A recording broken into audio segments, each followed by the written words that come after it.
I'm at the border of China in Yunnan, China, in a place called Hekou, which means basically the mouth of the river, because that's where the river divides Yunnan and Vietnam.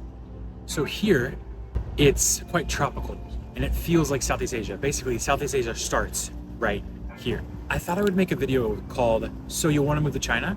and tell you what it's really like and how it is. So, if you can read my t-shirt, it says Sichuan International Studies University. This is where I went to college. So I didn't go to college in the States. I only went to college in China. So I have zero experience of college in the States, except for the things that you see on TV, those crazy parties. Not sure if those are exactly real, but yeah, for me, when I was 18, I moved to China to go to college, and I decided to learn Chinese as my major. And I was super excited to learn Chinese as a major because I was super excited to get out of the United States, because I was 18, I had never traveled before, and I was just eager to do something with my life. For the first time, I mean, when I went to China, the second time I ever took a plane in my life was to China, my first international trip of my entire life. It was insane. So before I get into why you should move to China, or are you gonna move to China, I thought, let's just talk a bit about what my trip to moving to China was like. So I met a guy in America, in Nashville, at a Chinese restaurant, and he just asked me, hey, do you want to learn Chinese? And I had been thinking about what language I wanted to learn, because I was thinking about doing a major in college, because I watched that movie with Nicole Kidman, called The Interpreter, and I loved that movie so much. It really inspired me, and I thought, wow, I can be this successful person, I can learn all these languages, I can have all these exciting lives, hopefully no one tries to kill me, you know, all these kind of things. And so I decided, I'm gonna learn a language, and maybe I'm gonna move to Spain or something, you know? Well, I didn't actually move to Spain. I moved to China, and it's been about 15 years now, and I'm still here. I love this place. But yeah, so I met this guy, and he said, hey, if you really want to go to China, email this school. And this was a school that he went to for college. And I emailed them, and they're like, hey, would you like a scholarship? When do you want to come? Would you like to study Chinese as a major? All this kind of stuff. It was incredible. I was actually the very first Western student to ever do a degree at this university, and I feel very proud to be a representation of foreign students doing that. And now they've had, I mean, I don't think hundreds, but definitely dozens. And so yeah, it's really cool, because when you come to China, one of the fun things about it is that you're a pioneer, either for someone in your culture to do something, for a career that's maybe not possible in your home country, or just for adventure, like riding a random bike and finding a hill and having Vietnam in your background but being in China. Pretty cool, huh? So I emailed the school, got a scholarship, got accepted, bought my plane ticket. I worked at Walgreens, you know, I was selling drinks, selling cigarettes, which was crazy to do as a 17-year-old selling. How is that even legal? Anyways, yeah, so then I moved to China, and I decided to move to this university, which is Sichuan International Studies University, which is in Chongqing, China, which is the cyberpunk city that everybody's seen on the internet. You know, that city where the train goes to the building? That's amazing. That's where Chongqing is. Now, back then, we already had that, and it wasn't really that big of a deal. I mean, it was cool, but I think the internet and Instagram has really helped it a lot. It's super, super cool. And it's an honor to have been there for so long, and it's an honor to be, in a way, on the world stage right now. And the reason why I'm even making this video is because people have been asking me, what is China like? How do I move there? Do all these kind of things? What is it like? So for me, China a long time ago was very different than it is now, but it's also very similar, where China is definitely a closed off country, but also very open. And something that I've learned about China is that just because the government has certain rules, or if the fact that you can't even watch this video, for instance, on YouTube in China, people aren't a representation of the government. People are very different. And I think that's one thing that you have to remember, is that whatever you hear, and I think that's what these TikTok refugees on the internet have been learning about China recently, is that maybe China feels a certain way, but the people are actually so different. And that's what's beautiful about this place. So I got on a plane to come to China, and we landed in Shanghai. Now, I was at my gate, and I was like, okay, I gotta figure out where I'm going, and da-da-da-da-da. And the guy in the airport in Nashville, where I left from, said, once you get to Shanghai, you don't need to get your luggage again, whatever. He was wrong. I almost lost my luggage in China. Luckily, this foreigner was like, hey, do you have an orange and a blue suitcase? There's two on that tarmac thing from New York. And I was like, nah, it's not mine. I definitely don't need it. And he was like, you should probably go check. So I was like, should I? So anyways, I went back, I went to go check, and it was mine. So I got my luggage, rechecked back into my new flight, And then we're all sitting at the gate, right? It's about maybe an hour before we're supposed to leave because I was there quite early and waiting and doing all this kind of stuff, luckily. And all of a sudden, everyone from my flight just gets up, starts walking away. And I'm like, wait, what's happening? And I'm like, excuse me, hello, what's happening? And they're like, oh, sorry, you don't know English. I'm like, Chongqing. And they're like, yes, it's Chongqing. Come. So I'm like, okay. So I just start walking and get my stuff, and I'm like walking, and then we're walking outside of the airport. Wait, now I'm on a bus? Wait, now I'm sitting next to this guy? Where are we going? The bus gets on, and it starts driving into the middle of the city. And I'm thinking to myself, do I live in Shanghai now? Do I just find a school here? Like, what am I supposed to do? I have never traveled by myself in my life, and I don't know what I'm supposed to be doing, and no one can speak English. I'm asking people, Chongqing, they say yes. Chongqing, they say yes. So then after about like an hour, we get off this bus, and we go to this hotel, and they give me a card, and I go up to this room, and I have the same room with the guy who I was on the bus with in my same row, and I'm like, what are we doing here? Are we going to Chongqing? He's like, yes, Chongqing. And I was like, is Chongqing in Shanghai? Like, what's happening? I was very confused. I'm like, why am I sharing a room with this random guy? I don't have my stuff. What's going on? And then there was a phone call. The guy answers it, wait. And I speak no Chinese, by the way. Wait. He's okay, come. So I like grab my backpack, go down with him, and we go to this cafe, and there's like this giant lazy Susan of Chinese food. And I'm like, this is amazing. And I'm eating, and I'm like happy, and I'm like, at least I'm not hungry and kidnapped. I'm not sure what happened. And then I see someone across the table. They say, oh, hello, you are very clever. You are left-handed, which is a very popular thing for anyone to say. If you're left-handed, you're going to be called clever all the time.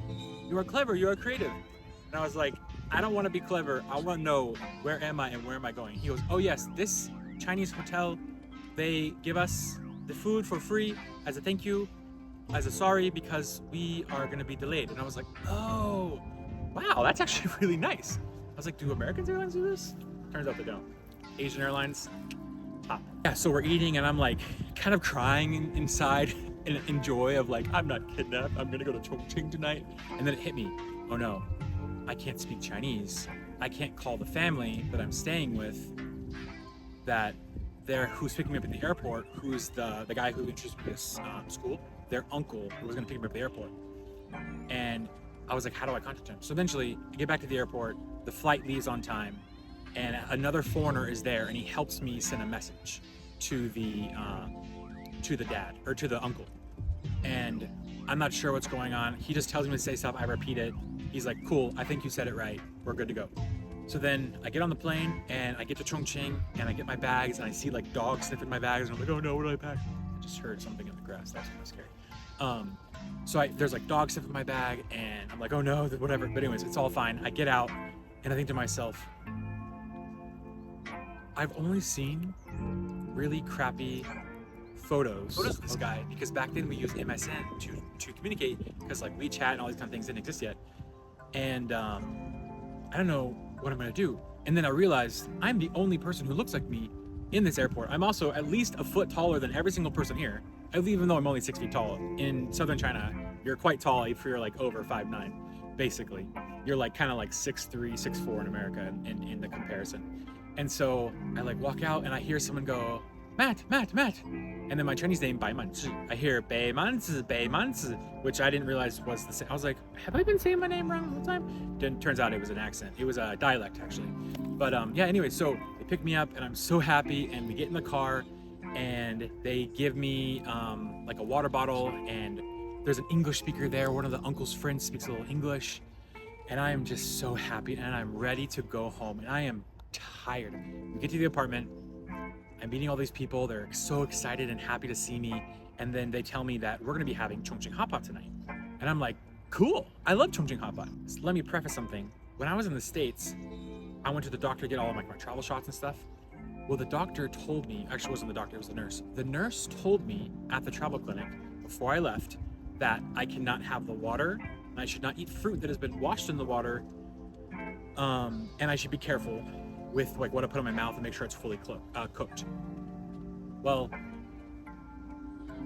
I mean, in China, the first thing they do when you arrive at someone's house is they give you a cup of water, hot water. They give you cut up fruit washed wet completely with all the water, and then they gave me milk. Well, I'm lactose intolerant as well, but they heard that Americans love milk. So 3 problems in one. So the milk, I didn't drink it. The hot water, I'm like, why is this water so hot? Do you have ice? They're like, no, we don't have ice. And then the fruit, I was like, oh no, there's water on the fruit. What do I do? So I'm like trying to dry it off in my clothes. I'm like freaking out here. And then eventually we stay there for a few hours, they're talking or saying things. I'm not sure what's going on. I'm trying to text my mom and say, hey, I'm here, I'm fine. Dad, I'm okay. I don't know how to text people overseas.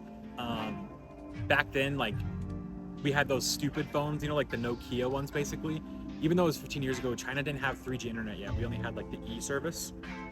And so it was crazy different. And like, it was going back in time in a way, technology wise.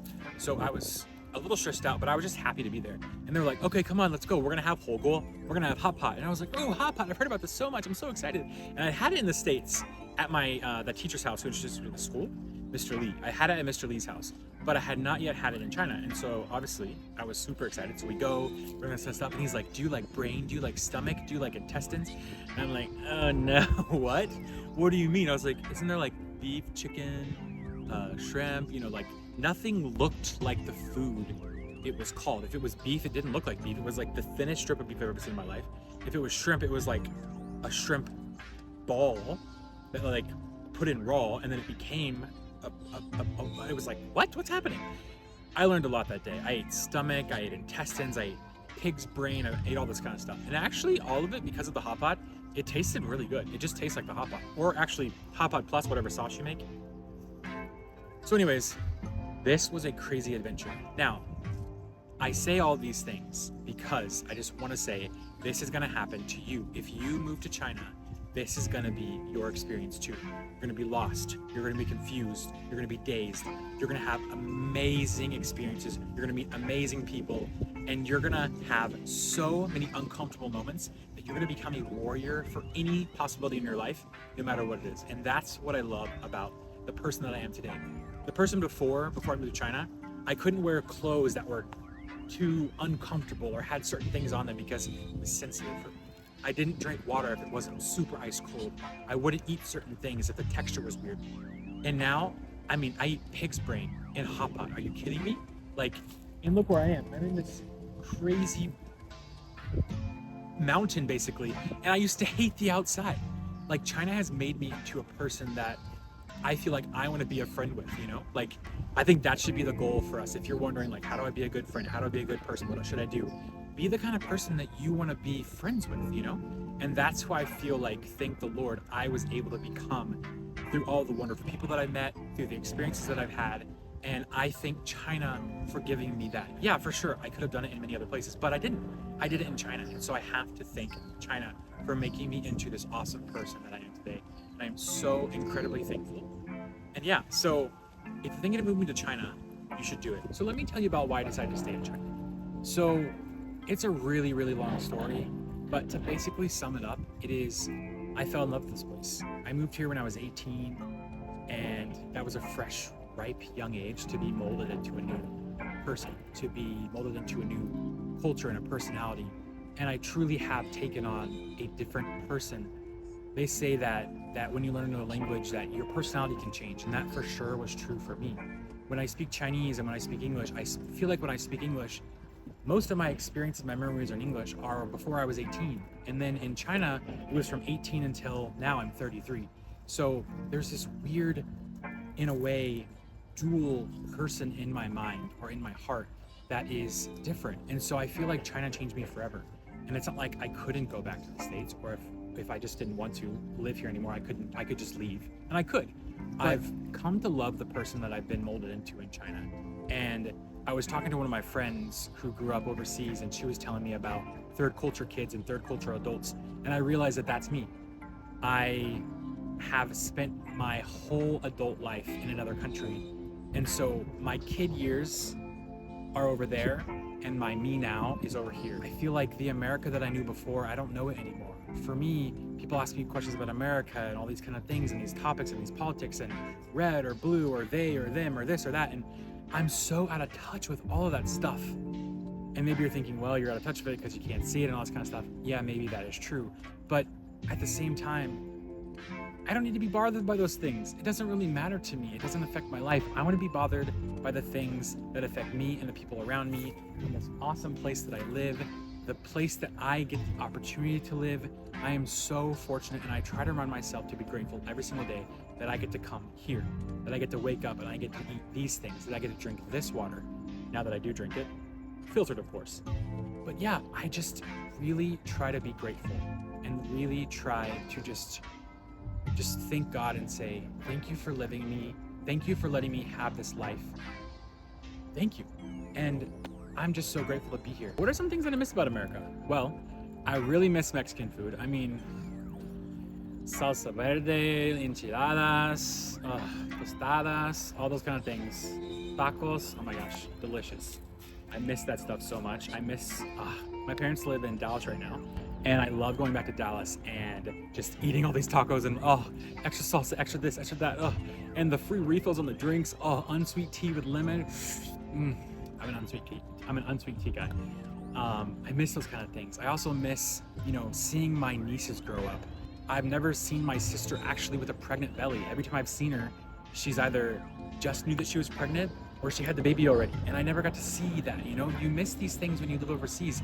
There is a price to pay.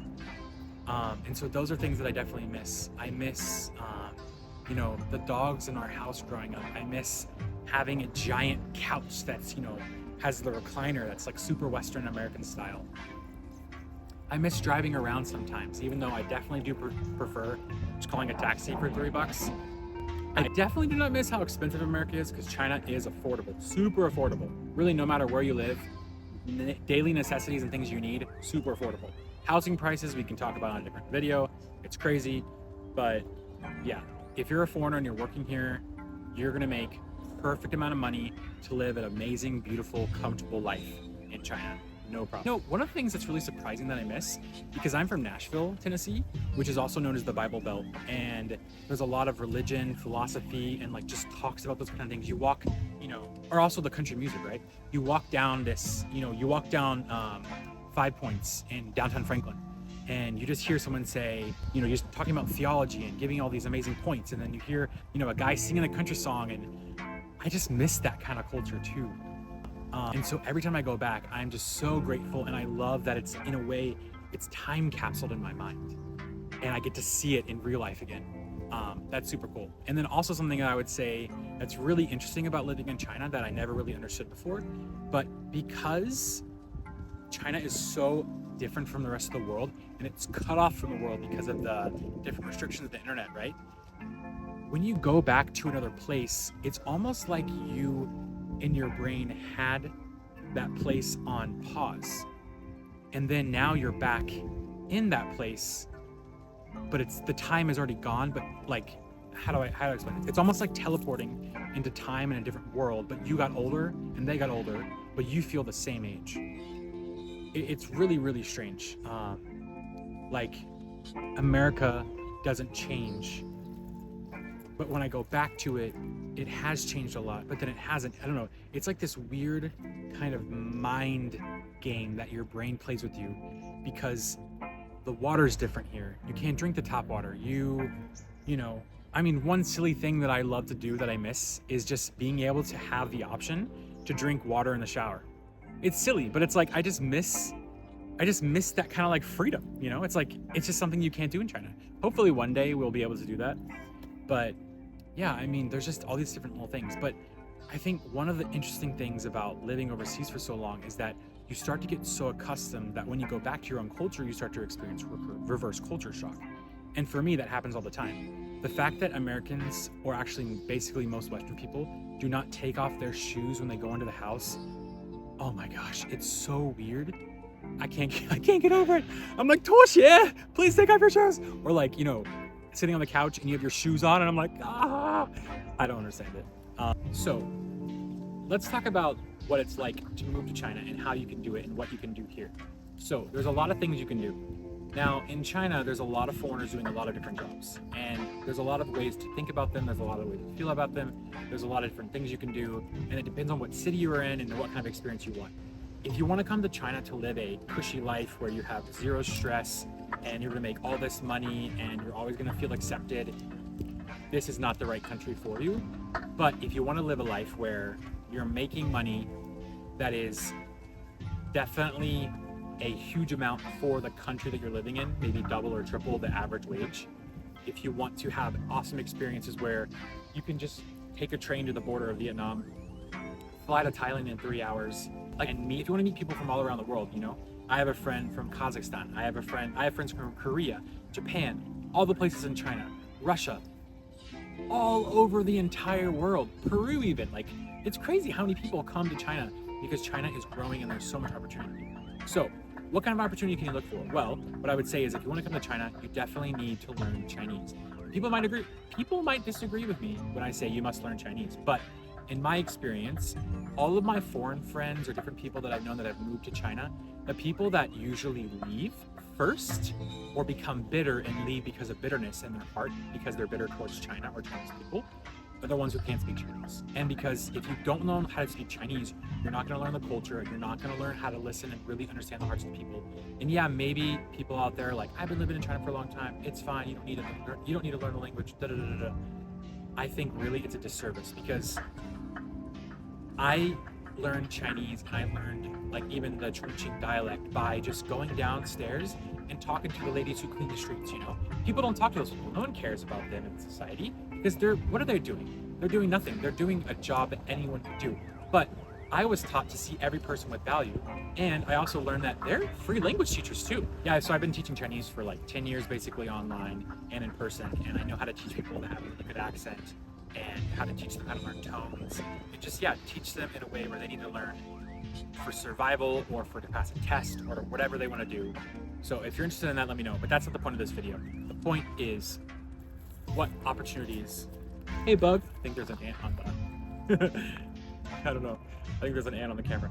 But anyways, if you want to come to China, here's some opportunities for you. You can be an English teacher. You can be an international teacher at an international school. You can be a teacher at a university. You can teach some type of thing. You can be, you know, work for some foreign company.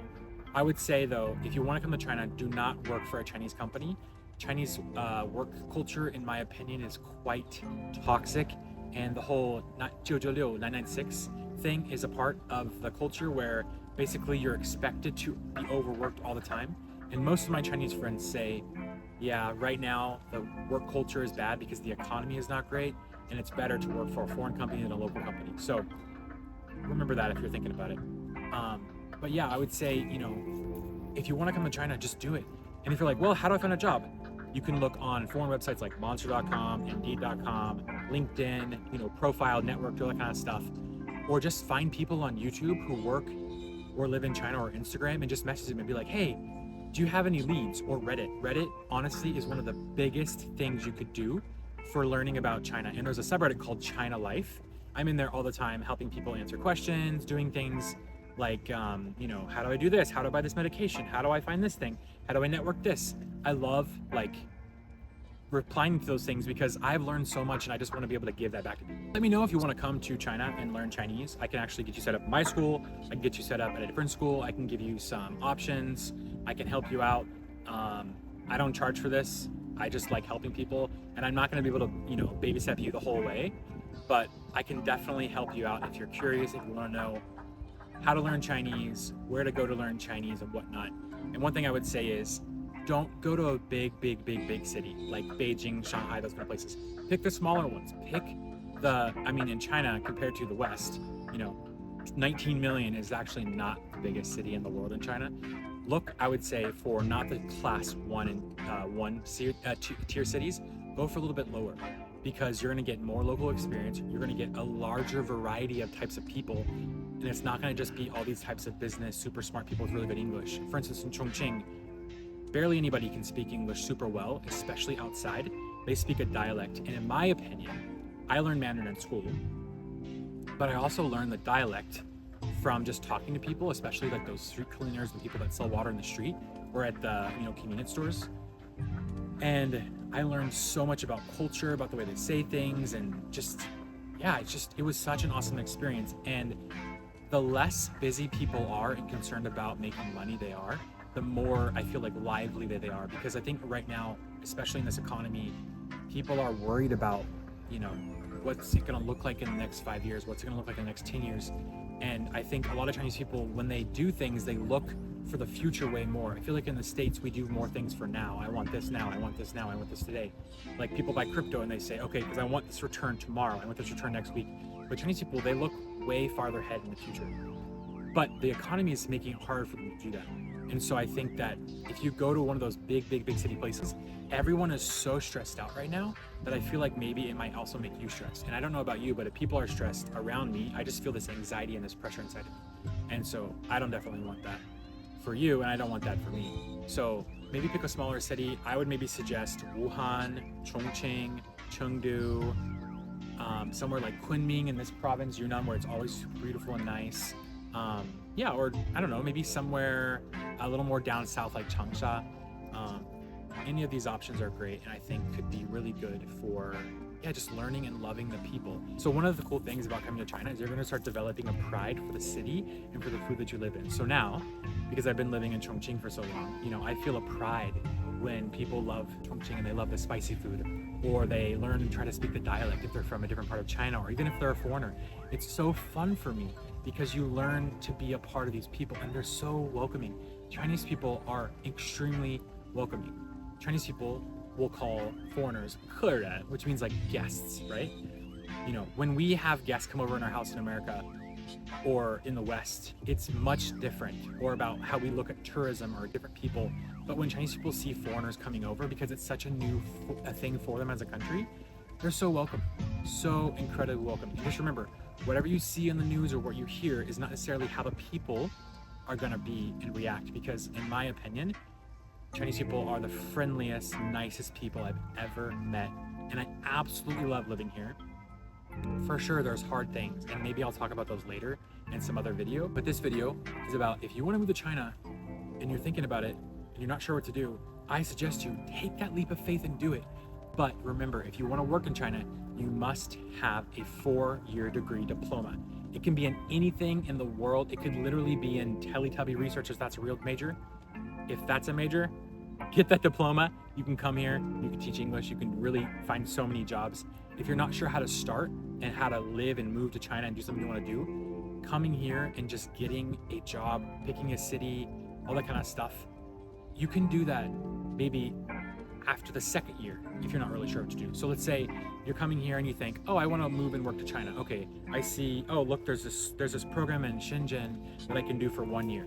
Okay, well, just come and do it. You'll learn a lot about the culture in the city and the networking that you wouldn't be able to learn about in your home country. So just come. And in China, if you're worried about being looked down upon or being discriminated against, just remember, China is not the same culture as where you're from. And you're gonna experience being called fat. You're gonna be experienced called, your skin is either too dark or it's too light. Your hair is this or that. It just happens here. But just remember that a lot of it, in my opinion, I don't take it as an offense because I don't see it as offensive. Why? Because these people, they have not been exposed to anything. It's like if you see a robot walking down the street for the first time, you're like, oh my gosh, look at that robot. And the robot goes, hey, I have feelings too. You're like, oh my gosh, what? Like, I didn't think about that. Like ChatGPT can respond, like those kind of things, even though it's a horrible example. Just remember that their heart is in a good place. I'm gonna get going here soon, and I'm just gonna say goodbye here. Thank you for watching this video. I hope it made sense. I hope I didn't ramble too much. Hopefully in the editing I can make it seem good. And yeah, I just really appreciate this opportunity to share my story, to share some of my thoughts and my feelings. And just remember, please, if you want to do something like move to China, just something huge, just do it. Just go. Be the person that you want to be and learn from your mistakes. The only reason I can speak fluent Chinese is because I've said every single thing right, wrong 50 times. You can do it. Believe in yourself and get people around you who believe in you, who you know that when you think you can't do it, They're gonna say, hey, keep doing it. I know you can. I believe in you. And if you don't have those kind of people in your life, look for those people soon, because you have nothing to waste but time. And time should not be wasted, but enjoyed and spent. People that you love in a place that you enjoy, like this wonderful place I'm in right now. I'll talk to y'all later. Bye.